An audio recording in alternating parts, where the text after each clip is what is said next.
Welcome back to another episode of Prepper Talk Radio. We've got Scott and Shane and myself, Paris Clough, in the house. We're really excited to be able to come back and share some ideas and help you become more ready-minded and help you prepare for the things that are coming in life and in the world and in your family and just anything and everything that life could throw at you. We're wanted to remind you to go to our website at preppertalkradio.com to look at the links that we have there, the resources that we have available for you. We've actually revamped the site. It looks better. We hope it looks better, and we think it looks better. So it looks cool and it works cool. Right. So give us some feedback on how you feel the website it looks and navigates and whatnot. We'd love to hear your feedback on that. Click on the resources tab, join our email list, and download all the resources that we have available for you there. Also, remember to go to our Facebook page, like the page, and then under the more, click on that and go to groups, and then join our group and on Facebook and get in and be interactive with us. We're on there regularly, answering questions and just chatting with people who are like-minded, and it's really exciting to kind of have a community there that's really moving in the right direction. This episode is brought to you by the Ready Summit. Actually, the Ready Summit had its inaugural Ready Summit this last month of July. It was awesome. They had an introductory price, and then we had a Prepper Talk code to be able to get 10% off that. The price, unfortunately, has gone up, but it's still down. Right now, there's another promotion going on. The Ready Summit is 35% off its normal price of $199, and that's the annual price. So it's $199 for the year, 35% off. And if you use code Prepper Talk, you get another 10%.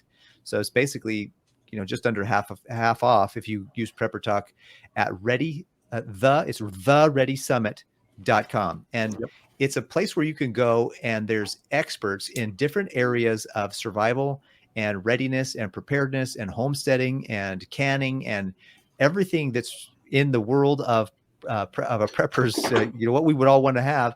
And there's experts in these fields that are teaching you through video, through courses, through classes. There's downloadables. It's an immense library that's being built at thereadysummit.com for you to be able to be prepared and stay prepared into whatever situation you might be in, and building skills from people who are experts in their subject matter. So definitely go to thereadysummit.com and click on that. So today's episode, we're going to be talking about the long winter or the dark winter that's coming. Now, you might say, well, it's still August. What are you guys talking about winter for? I said, that's what preppers are about. We are ready months ahead of time. In fact, years. If we could be years ahead of time. Exactly. So decades. I'm ready for 2030. Anyways, I'm preparing today for 2 or 3 years from now. So anyways, that's the idea, is to be prepared way ahead of time so that when it hits, you can just sit back and relax, or, I guess proportionately sit back and relax compared to everybody else around you who might be in a panic or freaking out because they didn't take the time to be ready ahead of time. So today we're going to talk about the long winter. And I know that Shane had some things and Scott had some things they definitely wanted to start us off with. So. Yeah, well, in our previous, we've talked about winter prep numerous times in our previous episodes.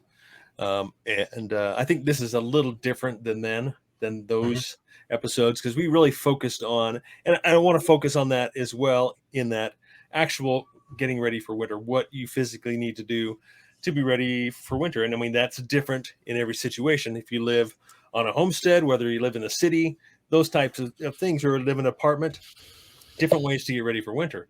But this is, I want to say slightly different, but I don't know if that's enough of a emphasis on getting ready for winter. It could very well be a very difficult and long and dark and cold winter. Maybe not for us, but for a lot of people around the world that are facing different challenges than they ever have before.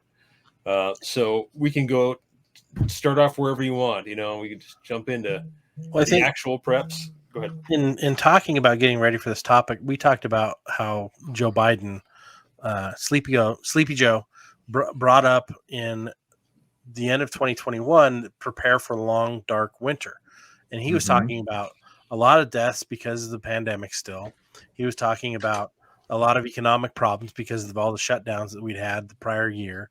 And what's funny is it's like, that's not the first time I've heard this. I go back to 2021. The United States government actually had a committee meeting specifically about this, and they role played a long, dark winter. 2001. Interesting. 2001. What did I say? 1999 or You something? said 20, No, 2021. 2021. Yeah, 2001. So, I mean, this is the dark winter scenario and bioterrorism. So you say they've been planning this for a while. It's been on the radar, so to speak, if not AKA. Also, we know that if they're talking about it, it's in the wheelhouse of what they're trying to accomplish. But simply this: they talk about polio. They talk about let's see, they had like 16 different things that they listed off that could happen. Anthrax. They were talking about problems with Japan. This is in 2001. Problems with Japan. Wow. Like, I thought we were on good terms with Japan. They're saying that all of these issues, especially the issue of bioterrorist attacks, are no longer hypothetical but imminent. It is happening around us. Although this dark winter scenario represents a fairly dire scenario, many of the issues raised in this study are the same ones we are confronting now at the federal and state levels. The administration and Congress have handled this situation fairly well under the very difficult circumstances of underpreparedness. Yet, whatever success we have enjoyed as a consequence has been a result of the dedication of public servants across the nation. And I'll be honest, that's a load of BS.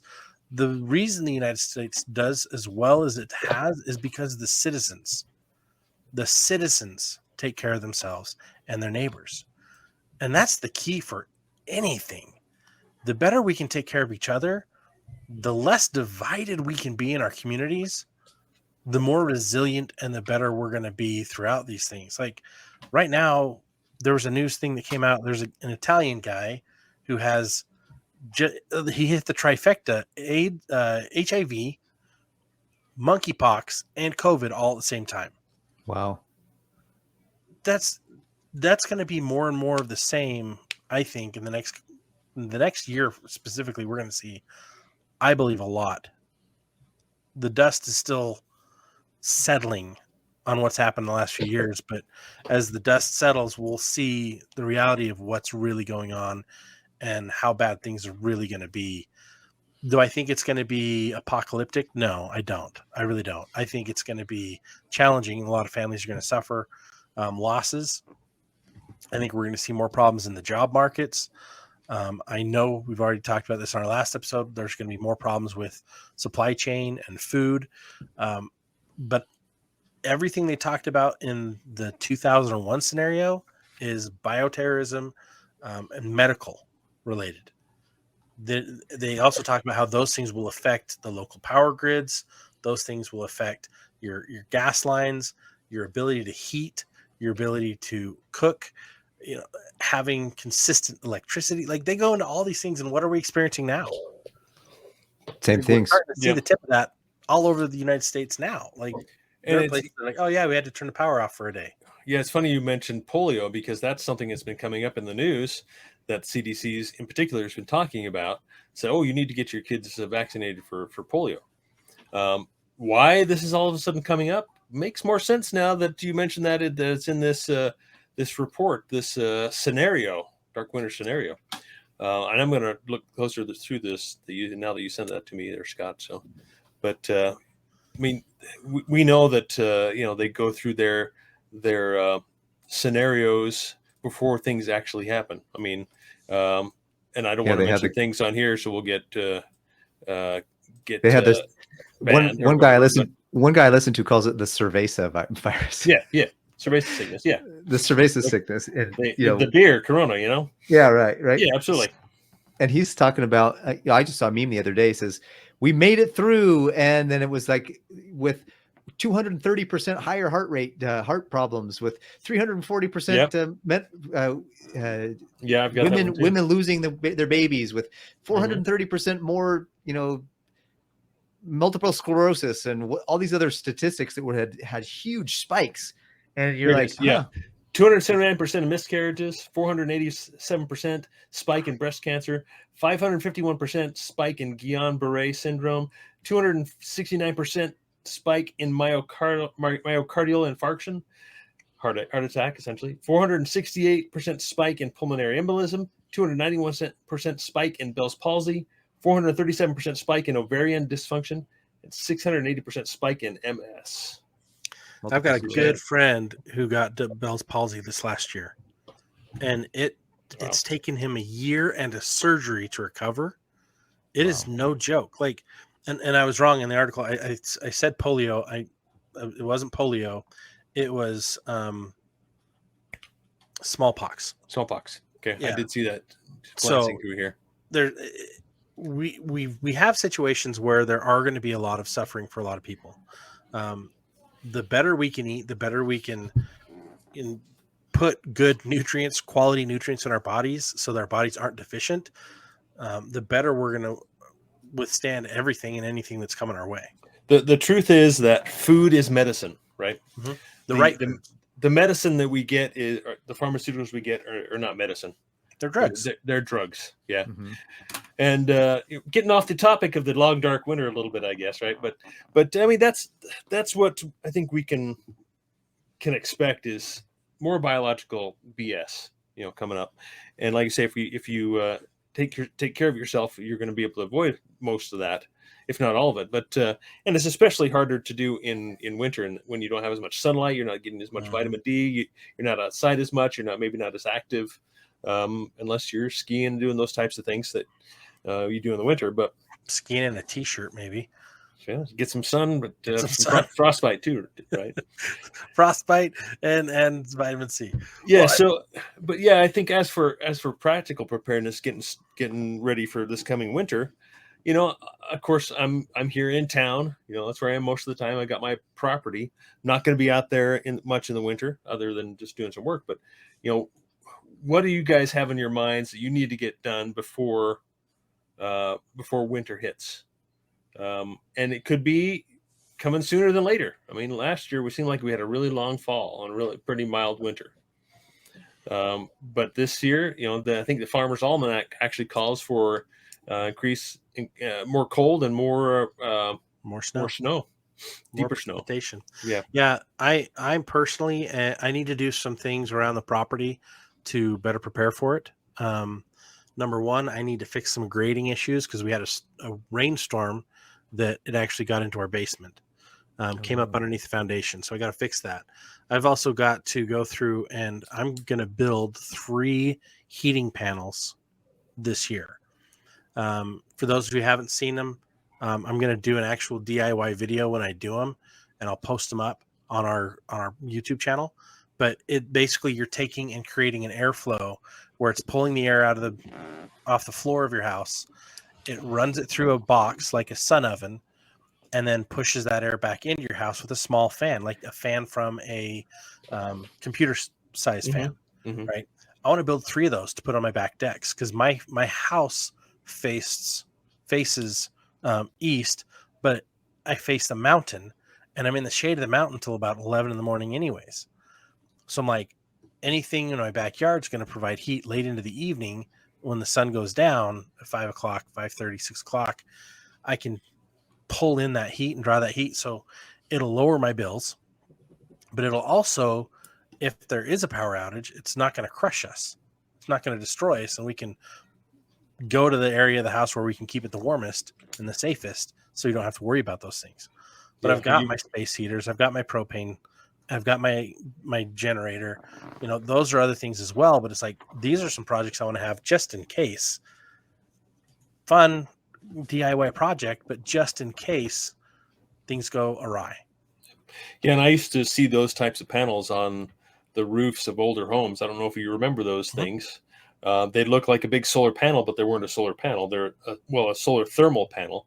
And yeah, they would be black, and they'd have plexiglass over the top, and they would heat up the air within the box, and then you would exchange that into the house. Yep. Just have air flow through it, so it's like a heater. So yeah, I think that's a great idea.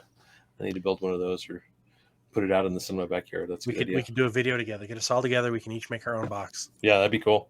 So yeah, you were saying you got your propane heaters and such. So I think that's smart now to go and get your fuel, right? If you're waiting until it's getting cold, I need to go get propane, or it's getting cold, I need to go get some wood for my wood stove.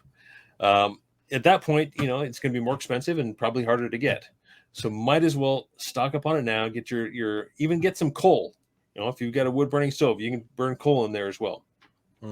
And so that's my plan for the property. Is I've got that old house up there. I got that all cleaned out, and I'm going to put load that up with firewood. So Nice. That's one of my big steps to try and get done before the snow flies. And get stocked up with firewood.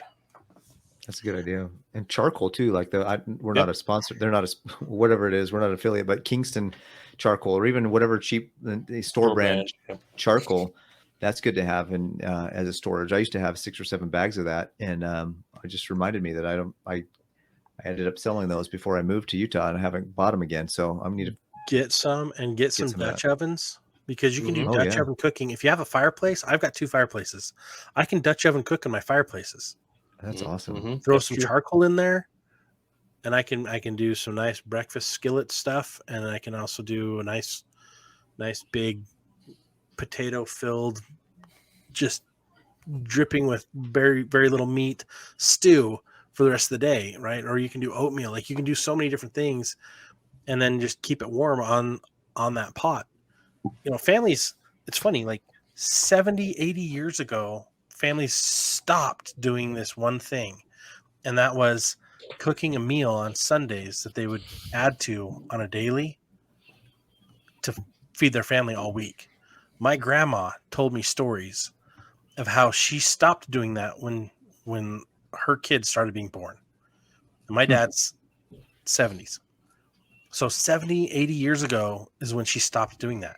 She grew up where they would have this nice big roast dinner on Sundays, and they'd cook it, and then whatever wasn't eaten, they'd throw into a pot, and they'd add to it every day, and they would eat out of that pot for 3 or 4 days. And they just keep it on the fire, warm at temperature all night and all day. And that's just how they lived. I'm like, wait, what? She also had an outhouse. So that goes to tell you where her lifestyle was. And they'd actually have a toilet seat that they would keep in the house where it was warm all winter long. And they'd run out to the outhouse and sit on the toilet seat and hold it in their arms, run it out, set it down, sit on it, and hope that they wouldn't be out there long enough that it'd freeze to their tushies. And then they'd run back in with it and wipe it down and hang it on the wall or whatever for the next person. But it's like, that to me was like, wait, what? That was her childhood. She had indoor plumbing when she moved out and stuff, and her parents finally got it, but that's not that long ago. That's true. And it could be right around the corner for a lot of us. Yeah. Like, so how do you prepare for frozen pipes to keep your toilets working, right? If we don't have power to keep our homes warm or have enough fuel to be able to keep our house warm, because you can't keep your house warm from a buddy stove, one of those buddy heaters, right? Mr. Buddy. Or any of those smaller can't keep your house warm. You can keep one room warm, but you're not gonna be able to keep your pipes from freezing up. So there's steps you can take to keep your pipes from freezing up. So what I've always been taught is turn the water off into the house and drain out all the lines as best you can during the night, and then turn it back on in the morning. That's the safest way to do it. Once you get the house up to temperature. The other thing is water that's moving doesn't freeze.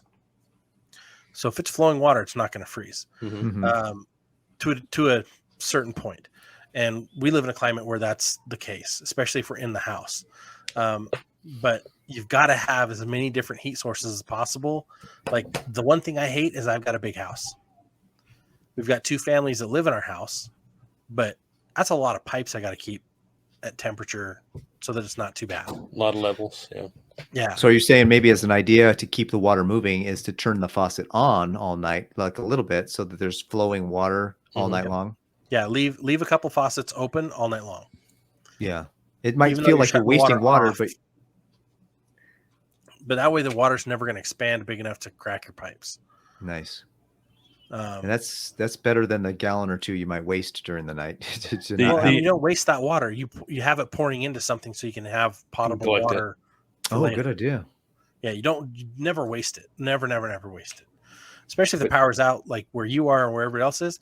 There could be a situation where all of a sudden you don't have water pressure and no new water coming in the house. Mm-hmm. We're not gravity fed by neighborhood anymore. Like it's 100% pressurized piping. That's terrible to me. I'm like, what? So if that's the case, you want to get hoses that can attach to your faucets and be able to, drain into some buckets or something. Get RV hoses. Do not buy the regular garden hoses. Got it. RV inner hoses. Lining on a regular garden hose is not designed to take the kind of pressure that you have on your house. Yeah, it's got to be food grade hoses. That you're saying? It's definitely more food grade. Yeah, you want a food grade hose. The inner linings are stronger. The whole piping is stronger. Like RV hoses, it's completely different than a garden hose. So don't just go use a garden hose. The garden hoses can also leach. And especially a lot of people are like, well, I've got a garden hose. I've been using it.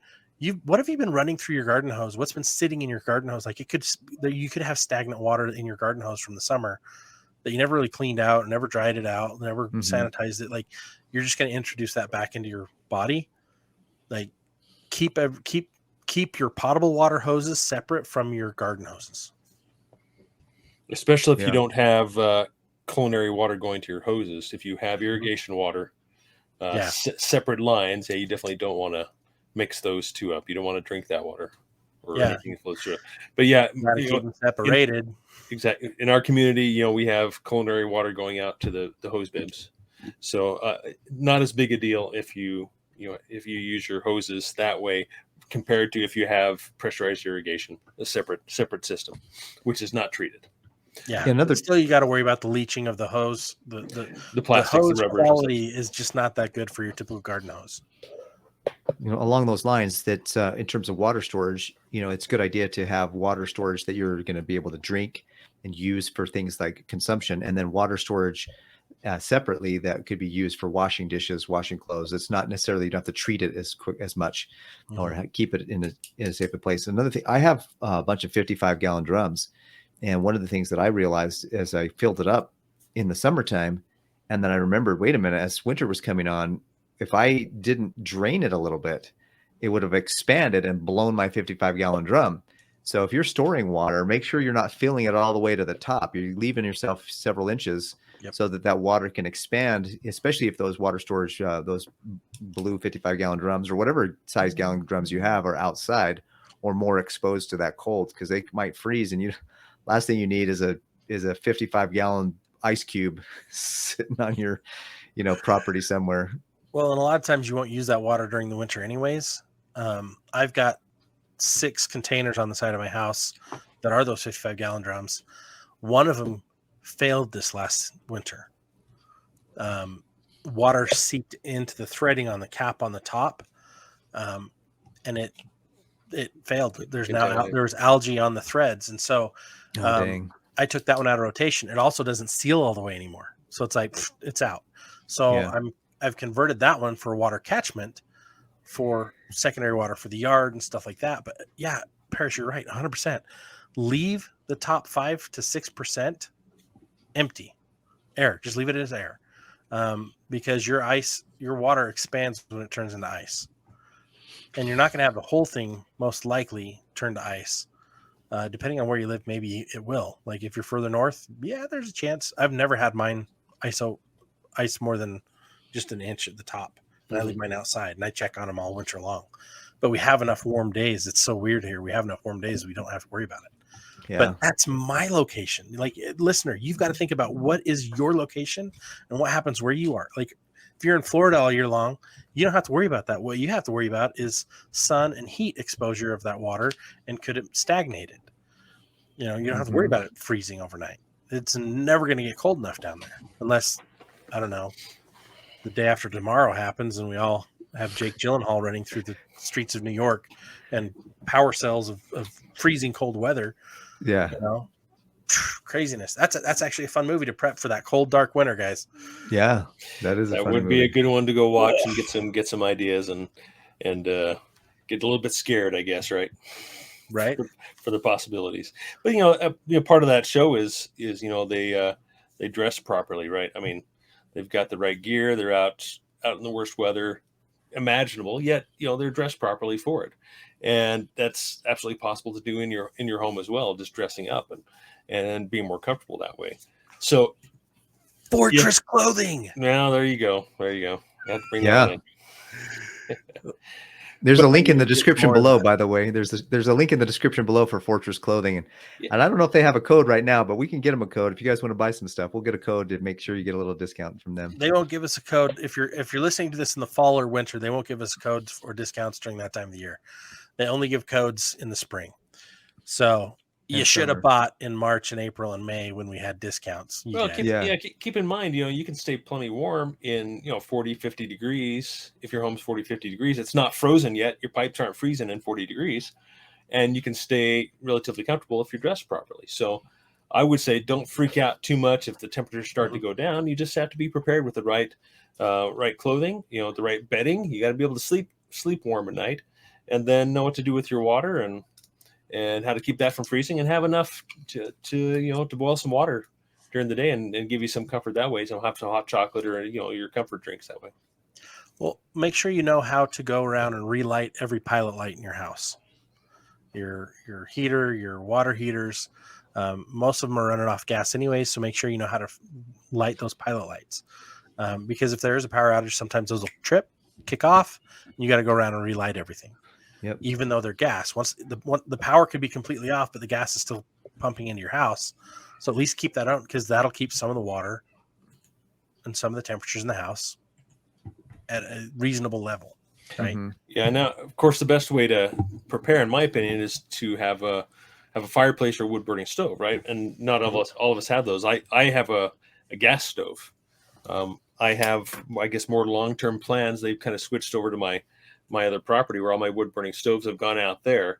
But the plan is to swap this gas insert out for an actual wood burning stove, and then stock up on wood. However, if we lose power, my gas stove is still going to work. Yeah. Yes, it does have an igniter, but it doesn't require electricity. And I've got a generator set up to where I can feed it into the house and run the fan on that furnace as well. So having some redundancy, some backup preps especially for heating the house that's pretty critical. It's awfully nice for the kids and the wife to be at least somewhat comfortable, not just cold all the time and miserable, right? That goes to your hygiene questions. Mm-hmm. How do you keep enough hot water on hand to be able to do a bath for the kids? Mm-hmm. Right? And can you fill a whole bathtub? I would tell you, please don't. Mm-hmm. Like, a lot of fuel. Yeah, get some of those dog wash bins, the metal ones. That's perfect for a standing bath, guys. Like, you don't need a whole lot of hot water, and if you've got a stove in the house, like a fire stove, wrap that sucker in copper piping and put a water reservoir at the bottom of that or at the top of that, so that you can heat water as it comes through and wrap it around the flue. And I've seen so many cool cabins that have that set up, and I'm like, that is brilliant. But if you're going to do that, start working on it now so that you're not trying to do it last minute, right? Yep. That does work really well, even on a portable level as well.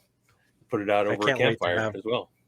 But I would love to have a cabin and have all that set up and just be like, peace out, city. I'm going to go. If we're going to freeze this winter, I'm going to my cabin, and I got all the cool stuff in my cabin, but I'd like to have it at my house too. And I'd like to just live in a cabin full time and just be pieced out. And then I'm also thinking of what's that wood stove that with the water, you boil the water, has the water pot over the top of it. You're talking. They were at the Be Prepared Expo.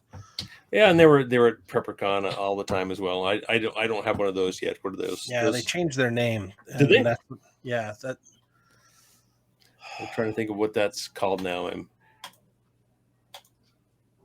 Kelly Kettle. Kelly Kettle is what I'm referring to. Are you talking about? I thought you were talking about like I've got a Kelly Kettle. I thought you were talking about like the wood burning stove that has the water coils on top. Oh, okay. Kelly kettle that you can boil water really quickly with that, with just some twigs from your backyard. So that's a great prep to have. Or these solar. You see, I have a solar one. Well, yeah, these ones that pop up all the time that you can heat water with just out in the sun. Solar thermos. Yeah. Yeah. You put some water in there. And... Go to Lowe's and get a Caribou 1-burner wood manual stove for $150. And it has a kit you can put on it that'll actually boil, like it hangs on the side that you can have hot water in there all the time. Yeah, I've seen those. But you have to have a flue conversion kit to get it out of your house. Mm-hmm. Right? There's a ton of different things you can do. There's Amazon has the TMS portable one. I've got this one myself. It's designed to go with a tent. It's round and everything stacks inside of it, even the flue. And then you set it up and you've got everything there. But like you can actually it's got a grill section on it. You can cook meat on it. You can cook, boil your water on it. Like those types of things can be used to heat your living space. It's not the most ideal, especially because you've got to figure out a flue exit out of the house, but it's a start. It's better than nothing. Yeah, it's better than starting a fire in one of your bedrooms and let the smoke going out the window. Yeah. I've heard stories of that before. And then catching fire on the walls or something because you didn't have it in a container that was appropriate. Here's something I've heard a lot about lately too, is that what is it? 20% of all households, is it 20%, are behind on their electric bills. Whoa, really? You heard that latest statistic that's come out? I'll have to look that up. I'm pretty sure it is as high as 20%. That it's like $60 billion, something like that, of back electrical bills that are past due right now. 20 million Americans are behind on electricity bills in the U.S. Mm-hmm. And that was published yesterday, Bloomberg. Yep. What? Yeah, that's a big deal. That's obviously, crazy. You don't have power. You don't have a lot of things. You can't run your furnace. Your water heater is still going to work. You're going to have some hot water, but if they can't afford to, pay your electric bill, what about your gas bill? What about your city utilities, your water bill and such? I used to work for the local utility when I was in California many years ago, and people would call in and they say, I can't pay my bill. And then they would say something about how they went to Disneyland or something. I'm like, wait a minute, wait, there's a disconnect here. Yeah. But one of the things we would joke about, we were in the call center and I turned to my buddy. I said, should I tell him cash or candles?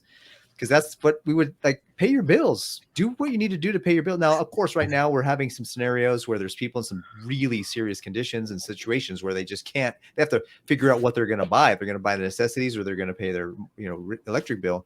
But the end of the day is that if you don't have the cash, you better have the candles. No, that's a good point. Yeah. And obviously another thing. No, sorry. Go ahead. Well, I was going to say those are the ones that are going to be shut off the first anyways, is anyone that's behind, right? And so you can look at alternatives. Okay, right now the U.S. government just announced that there's a 30% rebate or tax deduction if you go solar, and you can also use the same time to like put a new roof on the house and do all this other stuff. But like that can offset some of your utilities, and if you have a system that runs even if the grid's off locally. Not all systems do that, so make sure you're checking that. But if they come out and turn off your power for failure to pay, your solar's not going to work for you either unless you have a backup battery system as well. Again, unless you have an off system. Off-grid system, yeah. Like here in Bountiful, I have to have 2 meters to be able to do that. I'd have to have my house meter, which then has the shut off to the grid, to my grid meter. So, and at the grid meter, they're measuring how much I'm using going in and out. And my house meter is the one they actually use that to determine what kind of discount I'm getting on power when I have to use power.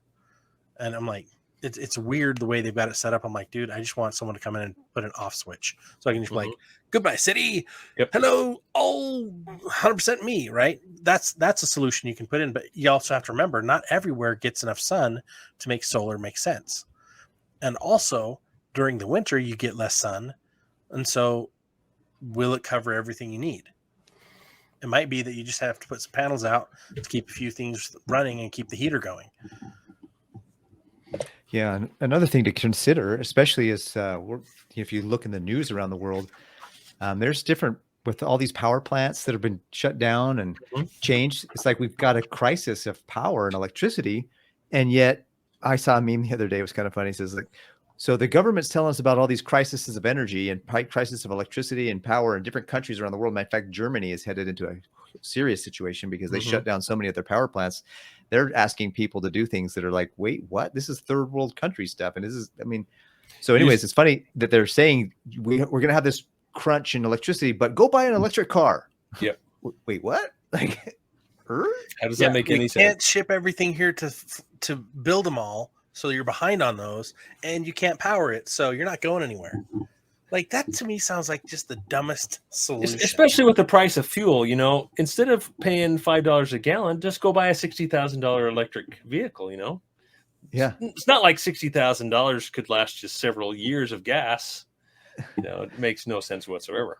And then less plug of it an in. environmental impact.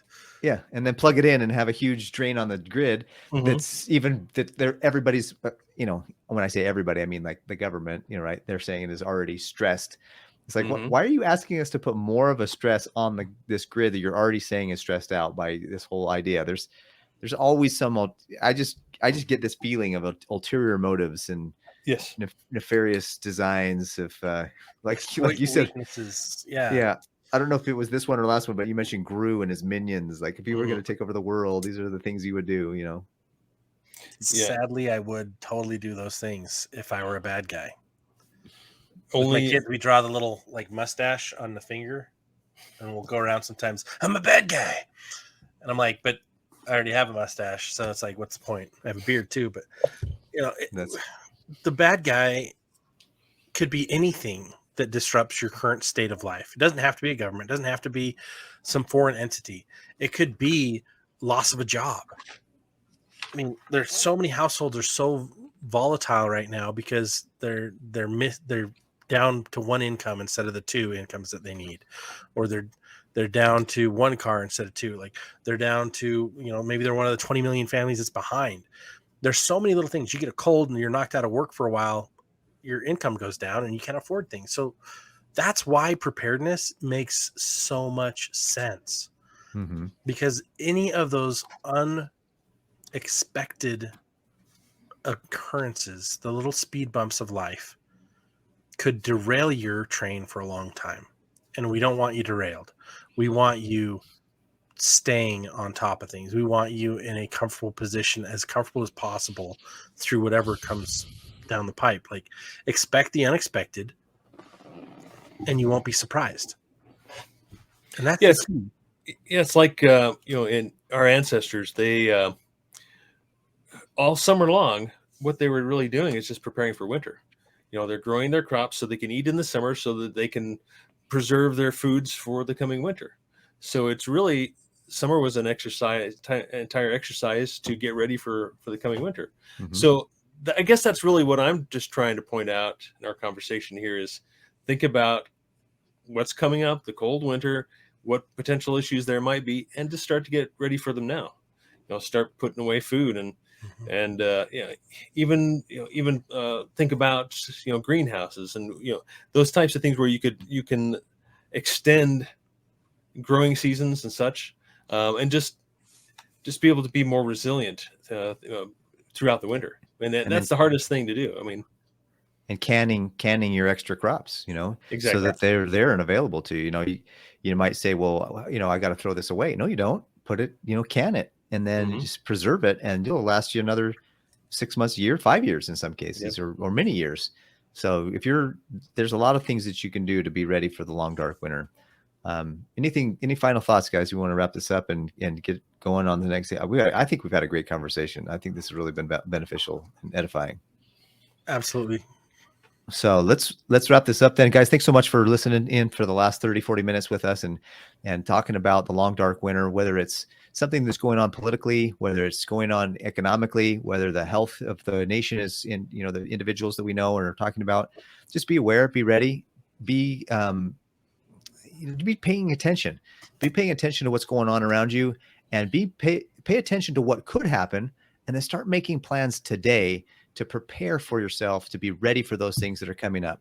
That's the whole point of what we're trying to do is help you ahead of time, so that when the time for decision has come, you've already prepared. You're already there. You're already in a position where you can weather the storm and you don't have to freak out about it. So we want to help make sure that you are ready-minded, that you are getting prepared, that you're staying prepared, and that you're in the best position you can be when life's crazy stuff hits.